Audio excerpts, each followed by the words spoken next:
Welcome to Dark Hours, the place where shadows tell their stories and the night never truly ends. Tonight, we're diving into a special Halloween episode in a collection of haunting encounters and chilling true stories that will keep you looking over your shoulder long after it ends.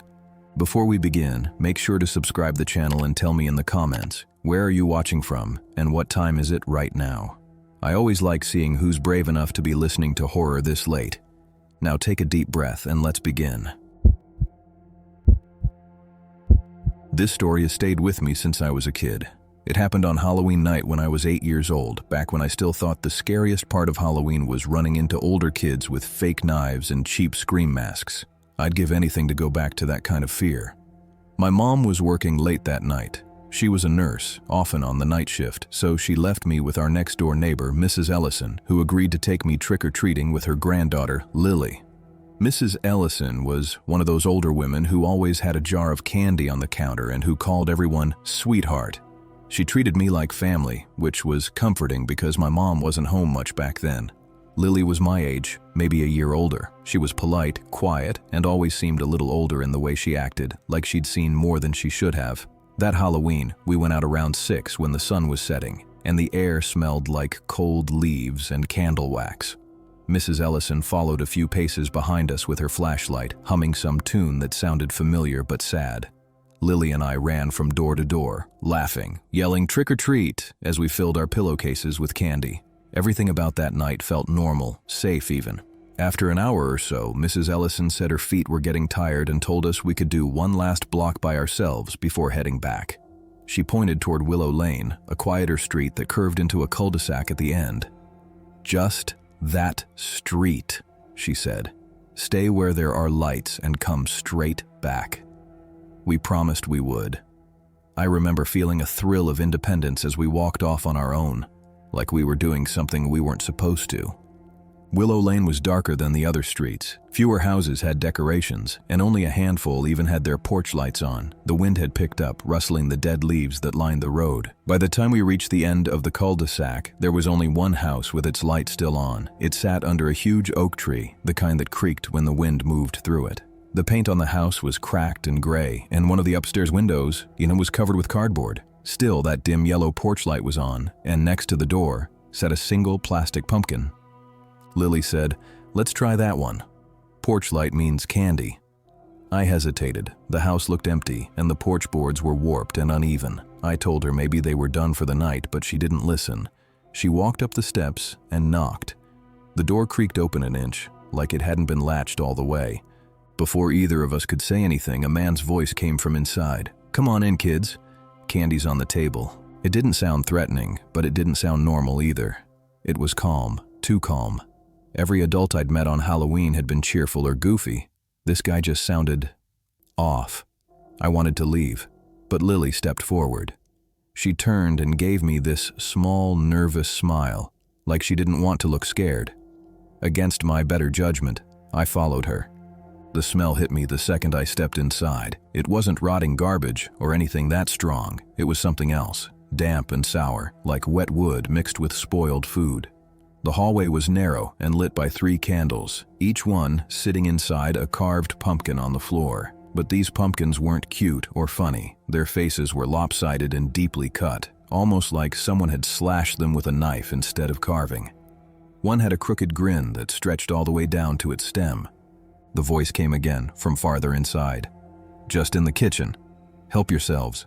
Lily started walking. Her shoes creaked on the wooden floor. I followed, but I kept glancing toward the living room. There was no furniture, just a few more pumpkins scattered across the floor in a rough circle, and in the middle of them sat a single wooden chair.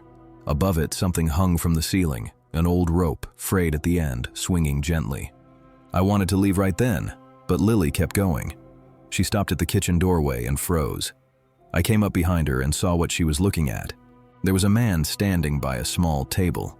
He was tall, wearing a dirty flannel shirt, and his hands looked dark, like he'd been painting or digging in the dirt. The table was covered with candy, but not in neat bowls like you would expect. It was just dumped across the surface, mixed with bits of paper and other stuff. I saw something that looked like a strip of cloth, maybe from a shirt, but part of it was stained a deep brown. The man smiled at us, "Don't be shy," he said. "There's plenty left." My voice came out shaky. "We should go." But Lily didn't move. She was staring at a baby stroller in the corner. It was old-fashioned, with a metal frame and a blue blanket draped over the top. The man noticed her looking. "She's sleeping," he said. "Don't wake her up." Then he reached for the blanket. When he pulled it back, I saw something that made my stomach twist. There wasn't a baby underneath. There wasn't even a doll.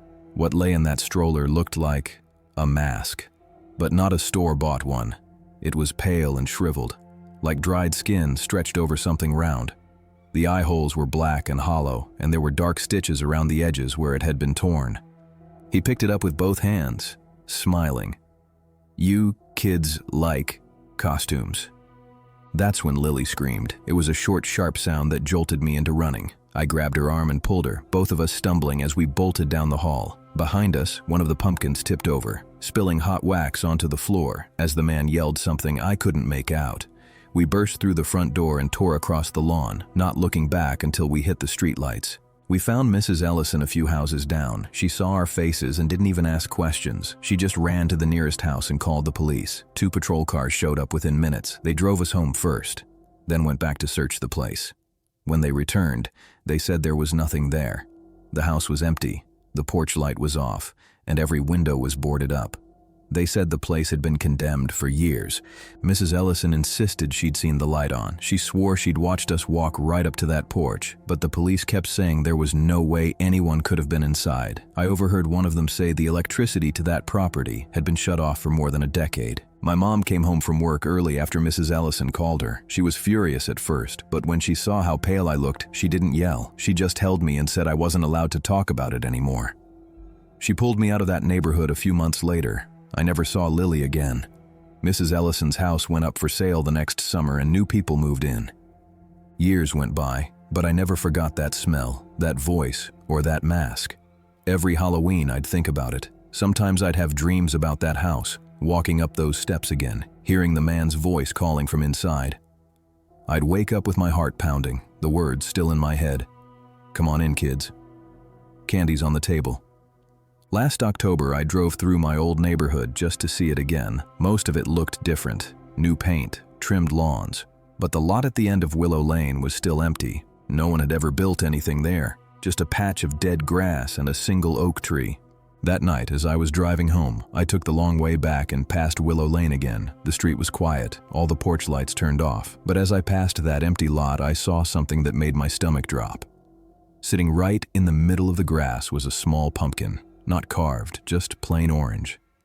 I don't know why, but I pulled over. The air was freezing and my breath came out in short bursts as I walked toward it. When I got close enough, I realized there was something scratched into the pumpkin's surface, not carved, scratched. The letters were jagged and uneven, like they'd been made with fingernails. I leaned down to read it. It said, "Come inside." The next morning, I went back with daylight on my side. The pumpkin was gone, but in the dirt, pressed down where it had been sitting, was something small and blue. A baby blanket. That was a year ago. Halloween's tomorrow, and every night this week I've been hearing something outside my window. A soft, dragging sound like footsteps through wet grass. Last night, I looked out and saw a faint orange glow at the end of my driveway. I'm trying not to look again, because I already know what it is, and I already know what it'll say. "Come on in, kid. Candy's on the table."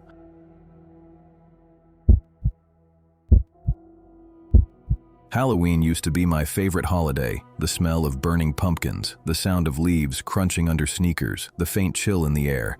I loved all of it. But ever since what happened in 2015, I haven't celebrated it once. I still can't even open the door when kids come by. Back then, I was in high school, 16 years old, trying to pretend I was too cool for trick-or-treating. My younger sister Emily was 10, though, and she loved it more than anything. She spent weeks picking out her costume. A witch, with a purple hat and fake warts she glued on herself. My parents were going out to a costume party that night, so I was in charge of taking Emily around the neighborhood. It was a quiet town, one of those old Pennsylvania suburbs where every house looked slightly the same, just with different Halloween decorations. By the time we went out, the sun had set completely, and the streets were glowing with porch lights, flickering candles, and the occasional orange string light. We went house to house for about an hour. Most people were nice. The usual, "Oh, what a cute witch," and a handful of mini candy bars. But around 8 o'clock, Emily pointed to a house I'd never noticed before. It sat halfway down a dead-end street I rarely went on. The porch light was on, and a single carved pumpkin glowed by the steps. "I want to go to that one," she said, tugging at my sleeve. The house looked old, not abandoned, but lived in by someone who didn't care much about appearances. The blinds were drawn, the porch rail was cracked, and the front door looked like it hadn't been painted in years. I told her maybe we should skip it, but she pouted and said, "Come on, they've got candy." Look, she was right. Through the window, I could see a big orange bowl sitting on a table. I sighed and followed her up the steps. She rang the doorbell, and we waited. After a few seconds, the door creaked open. Not all the way, just enough for someone to peek out. The light inside was dim, but I could make out a figure standing there. It was a man, tall, thin, wearing a skeleton mask that covered his entire face.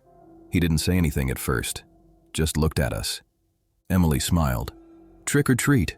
The man tilted his head slightly. Then, in a low, muffled voice, he said, "Nice costume." He reached behind the door, grabbed a handful of candy from the bowl, and dropped it into Emily's bag. I noticed something strange when he moved. His hand. It was wrapped in gauze, like a bandage that had been on too long. The edges were brown, maybe stained. I told him thank you, and we started to turn away when he spoke again. "You should come back later," he said. I stopped. "What?" "I'll have something special then." I forced a laugh. "We've got a lot of houses to hit." "Thanks, though." He just stood there, still tilting his head as we walked away. I didn't look back, but I could feel him watching us until we turned the corner. I told Emily we were done for the night. She complained, but didn't argue too much once I promised she could eat a few pieces of candy before bed. We got home around 9:30 and my parents still weren't back. Yet. I made popcorn, turned on a movie, and tried to forget about the guy in the skeleton mask. Around 10, there was a knock at the door. I thought it was my parents, but when I looked out the peephole, my stomach dropped. It was him, the skeleton mask, standing on our porch. He wasn't holding a candy bowl this time. He wasn't moving at all, just standing there, staring straight at the door. I stepped back, whispering, "Emily, go upstairs." She asked why, and I said, "Just go." She must have heard the edge in my voice because she didn't argue. I waited, frozen, hoping he'd leave. But after a minute, he knocked again, slow and deliberate. Then from behind the mask, I heard him say softly, "You forgot your special treat." Every part of my body went cold. I didn't respond. I didn't move. Eventually, he stopped knocking. After another minute of silence, I peeked out the peephole again. The porch was empty. I double-locked the door, turned off the lights, and sat on the couch, staring at the door until my parents got home an hour later. I told them everything, but they didn't take it seriously. My dad went outside, checked around, and said there was no one there. "Probably just some idiot playing a prank," he said.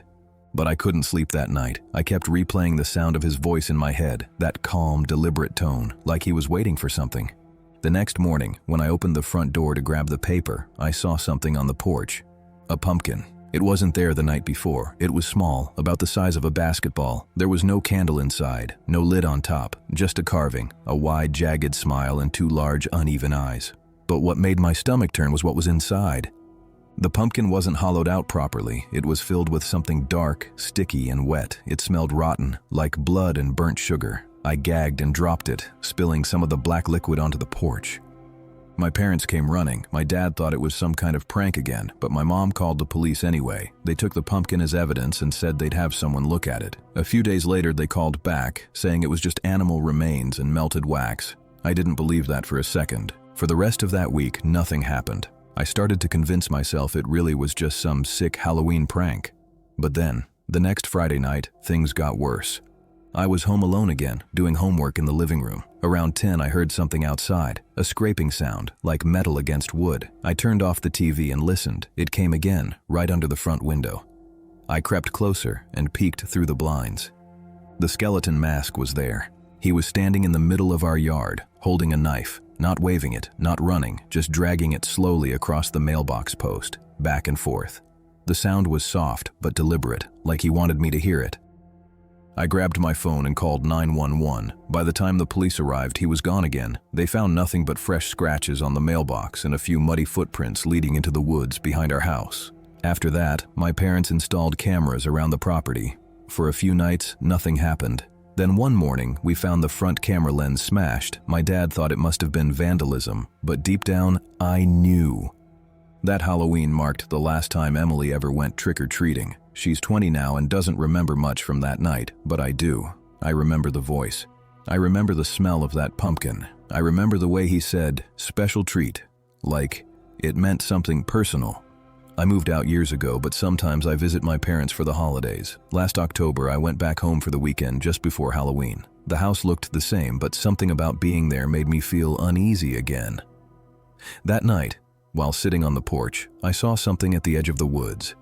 It was faint, a flicker of movement, then stillness. A figure, standing just far enough away that I couldn't see the details, but the outline was familiar, tall, thin, with a round, pale face. I went back inside and locked every door. I told myself it was just my imagination. The next morning, I found something sitting on the porch again. Another pumpkin. This one was smaller, crudely carved with two big eyes and a crooked smile, but unlike the one years ago, this one wasn't filled with blood or wax. It was empty, except for a folded piece of paper inside. I hesitated before opening it. The handwriting was shaky, like someone had pressed too hard with a dull pencil. It said, "You're next. My special treat." I called the police, but they found nothing. No prints, no signs of anyone nearby. They told me it was probably a prank again. But I know better. Because 2 nights later, I woke up around 2 a.m. to the sound of a door creaking open downstairs. I grabbed the baseball bat I kept next to my bed and crept toward the hallway. My parents were asleep in their room down the hall. At the bottom of the stairs, through the darkness, I could see it. A faint orange glow coming from the living room. I froze. On the coffee table sat a pumpkin, literally, flickering. And beside it, on the carpet, were muddy footprints, leading straight toward the stairs. That was last Halloween. This year, I'm not staying home. I already booked a hotel 2 towns over. I told my parents to do the same, but they laughed it off. I'm not laughing, because last night as I was packing, I got a text from an unknown number. No words, just a picture, a photo of my parents' porch. And sitting on the step, glowing in the dark, was another pumpkin, its mouth stretched wide, carved in a perfect smile. And inside, the candle flickered just enough to show what was written across the front. My name. This happened on Halloween night in 2021. I was 23, living in a small town in upstate New York, the kind of place where Halloween is a big deal. Kids in costumes, houses decked out with pumpkins and fake cobwebs. I just started working as a barista at a local coffee shop, and after a long shift serving pumpkin spice lattes to excited parents, I was wiped. All I wanted was to crash on my couch with a pizza and some bad horror movies. But my best friend Mia had other plans. She texted me, begging me to join her and a few others for a Halloween bonfire in the woods behind her house. "It'll be chill," she said. "Just us, some beers, spooky vibes." I wasn't thrilled. Woods at night creep me out. But Mia's hard to say no to. So I threw on a hoodie and headed over. Mia's house sat on the edge of town, backed by blackthorn woods, a dense forest that stretched for miles. The locals called it that because of the thorny shrubs that'd snag your clothes if you wandered too far. Kids swapped ghost stories about it, tales of settlers who vanished centuries ago, their spirits supposedly still lurking. I never bought into that stuff, but as we walked through Mia's backyard toward the tree line, a chill hit me that wasn't just out of the October air. Our group was small. Me, Mia, her boyfriend Jake, and 2 friends, Sarah and Tom. We carried blankets, a cooler of beers, and a couple of flashlights. The plan was to set up in a clearing about 10 minutes in, a spot where people often partied. The woods were quiet, just the crunch of leaves under our feet and the occasional hoot of an owl. We reached the clearing, where someone had built a fire pit out of stones. Jake got a fire going, and we spread out blankets, cracking open beers and passing around marshmallows. For a while, it was fun. Tom told a cheesy story about a ghostly hitchhiker, and Sarah tried to scare us with a tale about a werewolf her grandpa swore he saw in the 70s. I was starting to relax, the fire's glow pushing back the dark. But beyond the clearing, the trees seemed to swallow the light, and I couldn't shake the feeling that something was watching us. About an hour in, Mia suggested a game, hide and seek, but with a Halloween twist. One person would wander off, make a creepy noise, and the rest of us would find them. I wasn't into it. The woods were creepy enough without playing games. But everyone else was pumped, and I didn't want to be the buzzkill. Jake volunteered to go first. He grabbed a flashlight, gave Mia a goofy kiss, and disappeared into the trees, promising to make a ghostly wail in 5 minutes. We waited, giggling nervously, the fire crackling behind us. 5 minutes passed, then 10. No wail, no Jake. We called out, thinking he was messing with us. "Jake, quit screwing around," Mia shouted. Nothing. Sarah suggested he might have gotten lost, so we grabbed our flashlights and split into pairs to look for him. I went with Mia, sticking to the path he'd taken. The woods felt different now, colder, quieter, like the air was holding its breath. We called his name, our voices echoing off the trees. Then I heard it, a whisper, soft, but clear, coming from deeper in the woods. It wasn't Jake's voice. It was low, almost guttural, like someone muttering words I couldn't make out. "Did you hear that?" I asked Mia. She nodded, her eyes wide. "It's probably the wind," she said, but her voice shook. We kept moving, the whisper growing louder, more insistent. It sounded like it was saying my name, over and over, like a chant. I stopped, my heart pounding. "Mia, that's not Jake." She grabbed my arm, her nails digging in. "Let's go back to the fire," she whispered. But before we could turn, we saw it. A figure stood maybe 20 feet away, half hidden by a tree. It wasn't Jake. This person was taller, thinner, wearing an old, tattered coat that hung off their frame like it was too big. Their face was in shadow, but I could feel their eyes on us. The whispering stopped the moment I saw them. Mia screamed, and we bolted back toward the clearing, branches snapping under our feet. My flashlight beam bounced wildly, catching glimpses of trees and thorns. When we reached the clearing, Sarah and Tom were already there, looking freaked out. They'd heard the whispering too, and Tom swore he saw someone moving in the trees, just out of sight. We decided to ditch the bonfire and head back to Mia's house. As we grabbed our stuff, we heard Jake's voice calling from the woods. "Guys, where are you?" He sounded confused, not scared. We shouted back, telling him to hurry.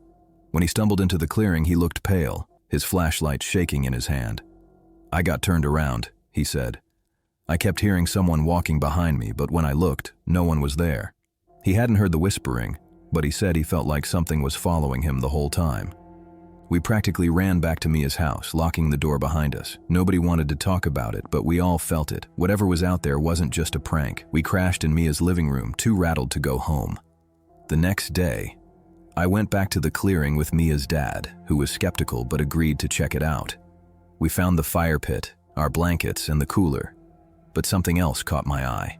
Footprints in the dirt, larger than any of ours, leading deeper into the woods. They stopped abruptly, like whoever made them just vanished. I couldn't sleep for weeks, hearing that whisper in my head every time I closed my eyes. I started researching Blackthorn Woods, digging through old town records at the library. There wasn't much, just vague stories about missing hikers and strange lights in the 80s. But one article stuck with me. A piece from 1975 about a drifter who'd lived in the woods, known to locals as the Whisperer because he'd mutter to himself, watching people from the shadows. He disappeared after a fire burned part of the forest, and no one knew what happened to him. Some said he died, others said he never left.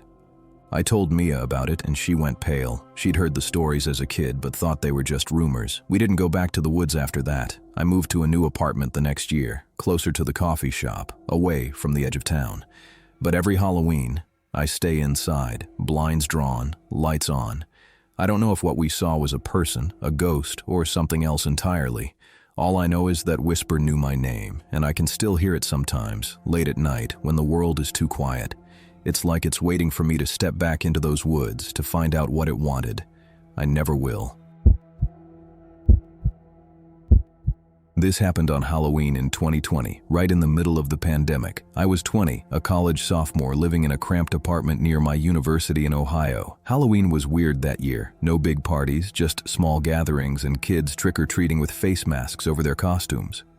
I wasn't big on dressing up, but my roommate Alex was all about it. He convinced me to hand out candy with him outside our building. "Come on, it'll be fun," he said. "We'll scare some kids, eat some Snickers, live a little." I gave in, mostly because I didn't want to spend the night alone in our dingy apartment.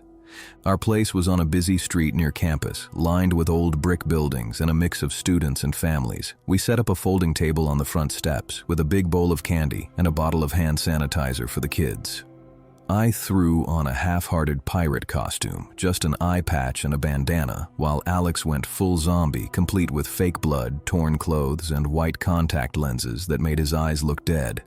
The kids loved him. He'd stagger around, groaning, pretending to chase them, and they'd scream and laugh, grabbing candy and running off.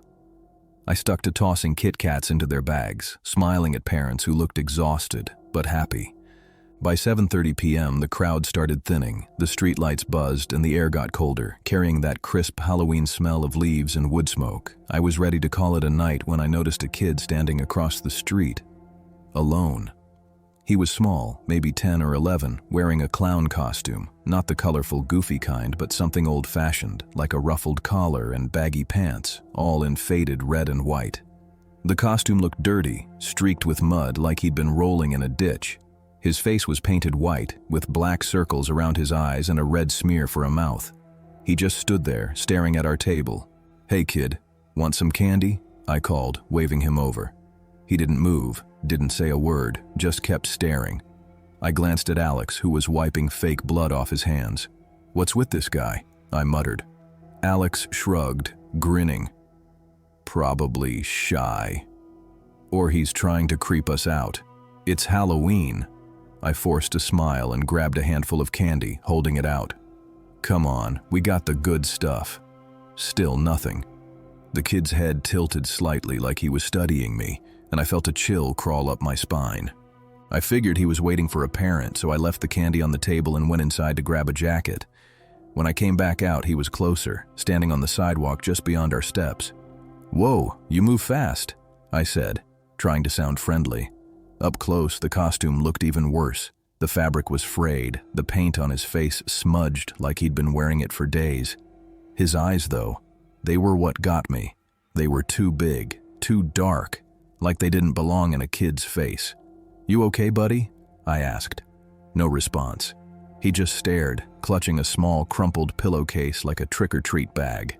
Alex noticed my unease and stepped up, doing his zombie bit. "Brains? Give me your brains," he growled, lurching toward the kid. The kid didn't flinch, didn't laugh, just kept staring at me. Not Alex, me. I laughed it off, but my stomach was twisting. "Happy Halloween," I said, backing toward the door. "Take some candy and head home, okay?" He stepped forward, slow and deliberate, and picked up a single piece, a Tootsie Roll, before turning and walking down the street. I watched him disappear around a corner, his ruffled collar flapping in the breeze. "That was weird," Alex said, laughing. "Kids got the creepy act down." I nodded, but I couldn't shake the feeling that something was off. We packed up the table and went inside, locking the door. Alex headed upstairs to shower off his makeup, while I flopped on the couch trying to focus on a horror movie. But every few minutes I'd glance at the window, half expecting to see that kid staring back. Around 10 p.m., I heard a noise outside, a soft, scraping sound, like something dragging on the pavement. I muted the TV and listened. There it was again, coming from the alley beside our building. I grabbed my phone, turned on the flashlight, and peeked through the blinds. The alley was narrow, lined with dumpsters, and at the far end I saw him, the clown kid, standing under a flickering streetlight. He was holding his pillowcase, swaying slightly, like he was waiting for something. My heart started pounding. "Alex!" I called, but he was still in the shower. I don't know why I did it. Maybe I was tired of feeling spooked, but I opened the door and stepped outside. "Hey!" I shouted. "What are you doing out here?" "Go home." The kid didn't move, just tilted his head again. Then he raised his hand and pointed at me, his painted mouth curling into a slow, awful smile. I slammed the door shut, locked it, and ran upstairs to get Alex. By the time we looked out the window, the kid was gone.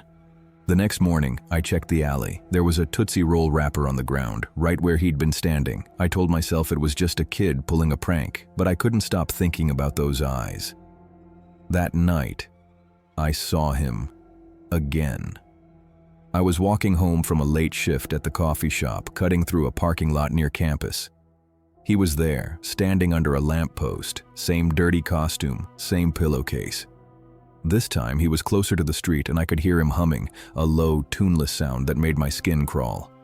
I didn't call out. I just turned around and took the long way home.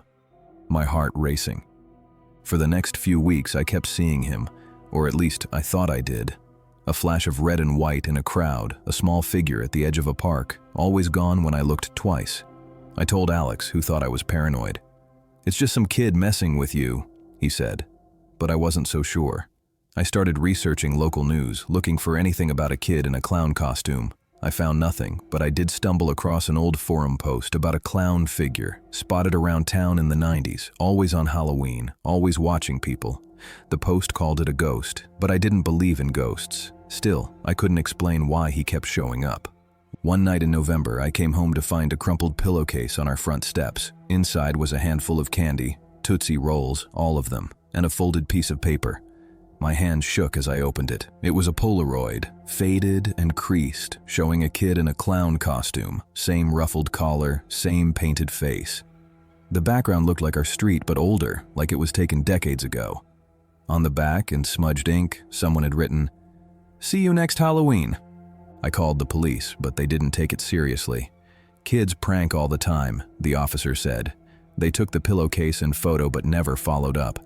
I moved out of that apartment the next semester, partly because of school, partly because I couldn't stand living on that street anymore. I never saw the kid again, but every Halloween, I stay inside, doors locked, blinds closed. I don't hand out candy anymore. I keep thinking about the Polaroid, wondering who took it, who left it, and why they chose me. Was it a ghost? A kid with a sick sense of humor? Or something else entirely? All I know is those eyes still haunt me, and I'm not sure I'll ever feel safe on Halloween again.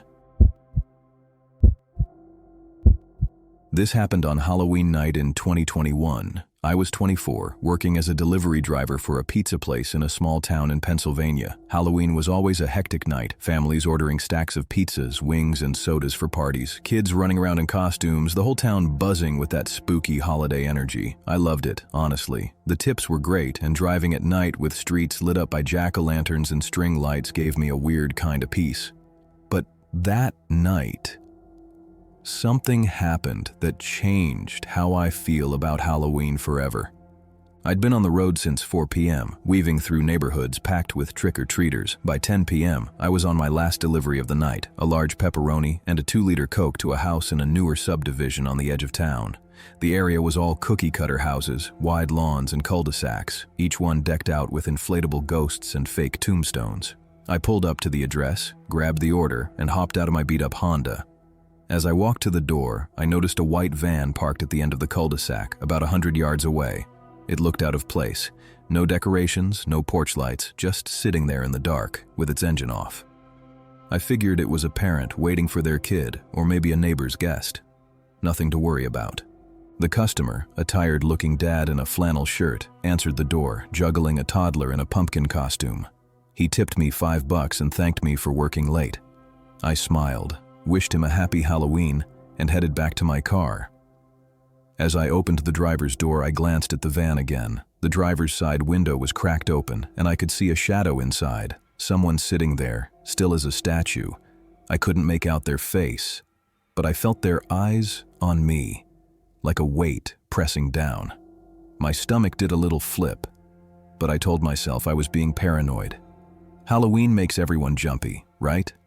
I got in my car, locked the doors, and started the engine. As I pulled out of the cul-de-sac, the van's headlights flicked on. It rolled forward, slow and deliberate, following me onto the main road. I gripped the wheel, my eyes flicking to the rearview mirror.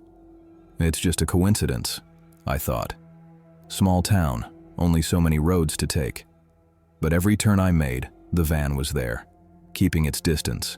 Never close enough to read the license plate, but never far enough to lose me. My heart started pounding. I took a random left into an older neighborhood, hoping to shake it.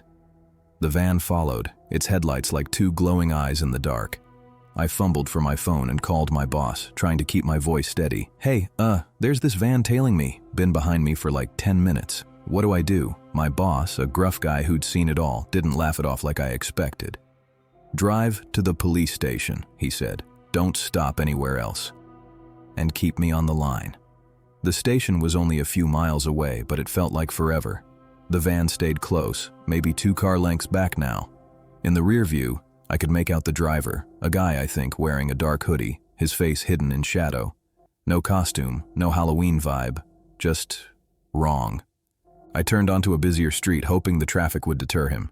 It didn't. He matched every move, even when I sped up or slowed down. My hands were sweating, slipping on the wheel. I started talking to myself, trying to stay calm. It's fine, he's just going the same way, no big deal. But deep down, I knew it wasn't fine. Nobody follows a pizza delivery guy this long by accident. I thought about pulling over and confronting him. But the way he drove, steady, deliberate, made me think he wanted me to stop. That scared me more than anything. When I finally reached the police station, I pulled into the lot and parked right under a streetlight, my boss still on the phone. The van slowed as it passed the entrance, its headlights sweeping over my car. I caught a glimpse of the driver. Pale face, no expression, just staring straight at me. Then he sped up and disappeared down the road. I sat there, heart hammering, waiting for my hands to stop shaking. My boss told me to stay put until I was sure the van was gone. I waited 10 minutes, scanning the street, half expecting those headlights to reappear. They didn't. I drove back to the pizza shop, still rattled. My boss met me outside, asking if I was okay. I told him what happened, and he suggested I call the cops to report it. I did, but since I didn't get a license plate or a clear look at the guy, they couldn't do much. Could have been a prank, the officer said. Halloween brings out weirdos. I nodded, but I didn't buy it. Pranks don't feel like that, like you're being hunted. The next day, I checked my car, half expecting to find a slashed tire or a creepy note. Nothing. But for weeks after, I couldn't drive at night without checking my mirrors every few seconds. I started noticing things. Tire tracks in the gravel lot near my apartment. A cigarette butt on my doorstep that didn't match the brand my roommate smoked. Maybe it was nothing. Maybe I was paranoid. But then a month later, I got a call from an unknown number. No one spoke when I answered, just heavy breathing for a few seconds before the line went dead. I blocked the number, but it happened again a week later from a different one. I went back to the subdivision a few days after Halloween, during the day, just to see if I could spot the van. I didn't, but I talked to the dad who'd ordered the pizza. I asked if he'd seen anything weird that night. He frowned, said he hadn't noticed a van, but his wife had mentioned seeing a guy in a hoodie standing across the street after I left, just watching their house. Thought it was a neighbor, he said. Didn't think much of it. I thanked him and left, my stomach churning. I quit the delivery job a few months later.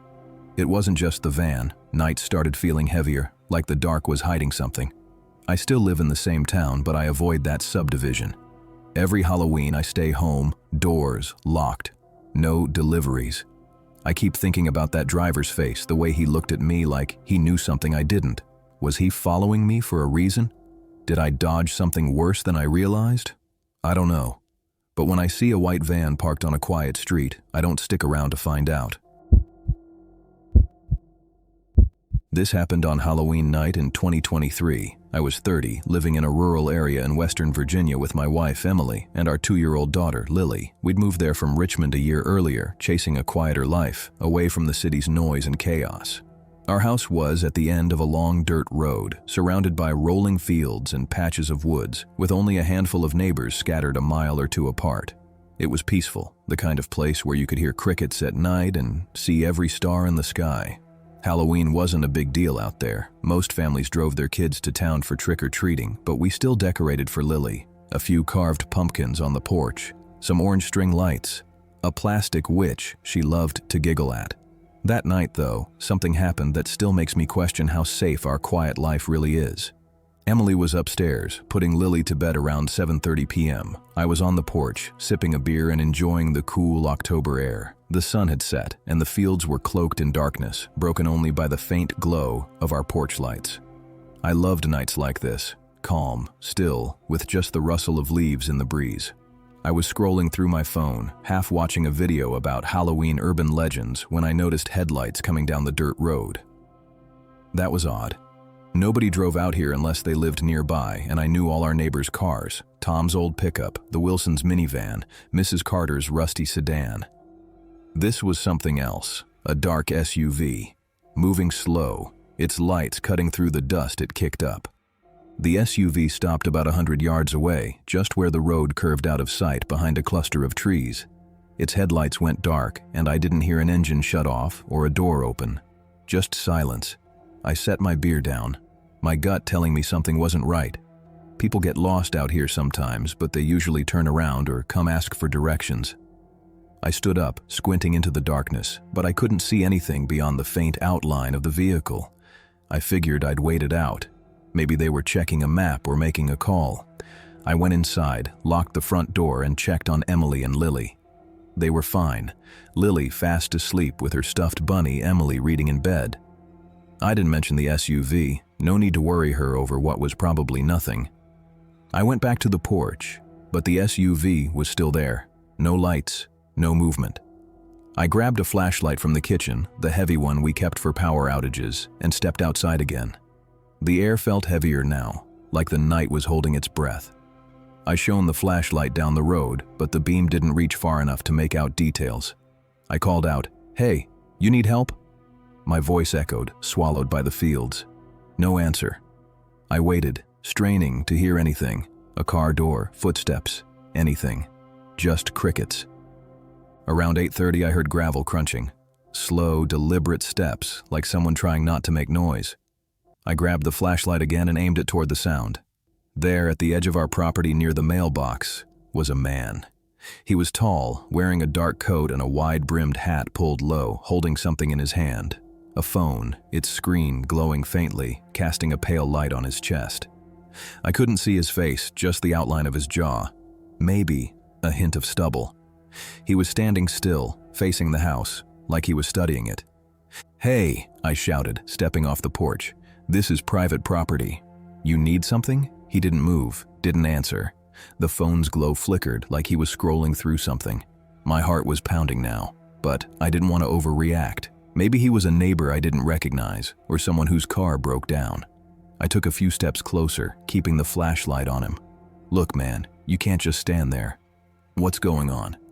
He tilted his head slightly, and I swear I saw a flash of teeth, like he was smiling. Then he raised his free hand, holding something small, a piece of candy, a Tootsie Roll, still in its wrapper. He set it on the mailbox and stepped back, still facing me. I froze. Who carries candy out here, in the middle of nowhere, on a dirt road? My mind raced. Maybe it was a weird Halloween gesture, some local tradition I didn't know about. But the way he stood there, silent, unmoving, felt wrong. I gripped the flashlight tighter, wishing I'd grabbed the shotgun from the closet. "You need to leave," I said, louder this time. "Now." He didn't budge. Instead, he took a step forward, then another, slow and deliberate, like he was testing me. I backed toward the house, my eyes locked on him. When he was about 50 feet away, I shouted, "I'm armed, man. Don't come any closer." I wasn't, but I hoped it'd scare him off. He stopped, raised both hands like he was surrendering, and backed away, melting into the darkness beyond the flashlight's beam. I didn't hear footsteps or a car door, just silence. I ran inside, locked the door, and grabbed the shotgun from the closet. Emily came downstairs, rubbing her eyes. "What's going on?" she asked, seeing the gun. I told her about the man, keeping my voice low so I wouldn't wake Lily. Her face went pale, but she stayed calm. "Call the sheriff," she said. I did, my hands shaking as I dialed. The sheriff's deputy arrived about 20 minutes later, a burly guy named Harris who'd lived in the area his whole life. I explained everything, the SUV, the man, the candy. He searched the road and the fields with a spotlight, but found nothing. No tire tracks, no footprints, no sign of the SUV. "Could have been a prank," he said, scratching his head. "Kids come out here sometimes, mess around on Halloween." I shook my head. This wasn't a kid. Guy was tall, maybe 6 foot, and he didn't say a word. Harris took the Tootsie Roll as evidence, but I could tell he didn't think it was a big deal. "Lock your doors, keep your phone close," he said before driving off. Emily and I stayed up most of the night, jumping at every creak in the house. I kept the shotgun by the couch, checking the windows every few minutes. Nothing happened, but I couldn't shake the image of that man, standing there with that candy, smiling like he knew something I didn't. The next morning, I walked to the mailbox, half expecting to find another Tootsie Roll. There was nothing, just the usual bills and junk mail. I checked the gravel around it. No footprints, no tire marks, like the deputy said. But I knew what I'd seen. For weeks I was on edge. Every car that drove by, every shadow in the fields, made my heart race. I installed motion sensor cameras around the house, but they never caught anything unusual. Emily started working from home more, not wanting to leave Lily alone. We didn't talk about it much, but I could tell she was scared too. About a month later, I got a text from an unknown number, just a photo, no message. It was our house, taken at night from the road. The porch lights glowing, my silhouette visible through the window. I called the sheriff again, but they couldn't trace the number. "Burner phone," Harris said. "Could be anyone." I drove to our neighbors' houses, asking if they'd seen anything weird that night. Tom, who lived a mile down the road, said he'd noticed a dark SUV parked near his property a few days before Halloween, but he thought it was a surveyor. Mrs. Carter, our closest neighbor, mentioned hearing a car idling late at night around that time, but she hadn't seen anyone. Nobody had answers, and the more I asked, the more I felt like I was chasing a ghost. We got a security system after that, complete with floodlights and a panic button. I started keeping the shotgun closer, loaded, in a locked case by the bed. Emily and I agreed not to tell Lily anything. She's too young to understand, but we don't let her play outside alone anymore. Every Halloween since, I sit on the porch with the shotgun across my lap, watching the road. I don't drink, don't scroll my phone, just watch. Some nights I think I hear gravel crunching, but when I shine the flashlight, there's nothing. Maybe it's just the wind, or maybe he's still out there, waiting. All I know is our house, with its warm lights and carved pumpkins, drew the wrong kind of attention that night, and I'm not sure it's done with us yet. That's it. If you have made this far, make sure to hit the subscribe button. Your support matters a lot.